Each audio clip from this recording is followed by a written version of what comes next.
News 5 Sports has learned that the surface at BMS has received yet another facelift in the lead up to the night race. Since Sure is playing basketball all the way into March, making the transition from hoops to softball can be difficult, especially when it comes to one aspect of the game. Just about wrapping up qualifying. We got the top field guys going, but we're going to talk to right now Tommy Johnson Jr., funny car driver. How was qualifying for you today? Betsy was home to the Tri-Cities' only Negro League baseball team, but it was a piece of history that was nearly forgotten. Burns also has an exhibit here at the NASCAR Hall of Fame as the most recent winner of the Ken Squires Award.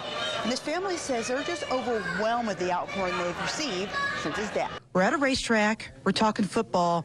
Battle of Bristol's on everybody's mind. Most people consider soccer a game that doesn't involve a lot of offense, but those people have never seen the Greenville Lady Devils play. It will be do or die time for the ETSU softball team tomorrow in Greensboro. The Bucks will face off against Chattanooga in an elimination game at 12:30. A new name is about to be added to these legends. People like Carol Yarborough and Richard Petty and our old friend DW. It has been quite a week for NASCAR driver Darrell Wallace Jr. Last week, he was at Tennessee Vols football camp, and on Monday, he was here at the Nashville Predators.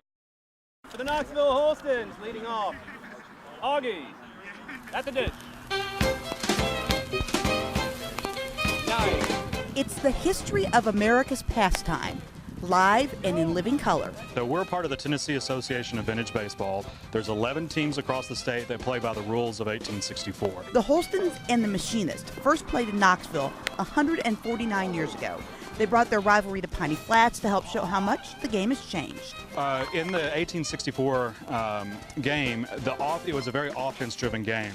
The pitcher is supposed to feed the ball to the batter, and the honor was won in the field on defensive play. The game today is going to be a more gentleman game.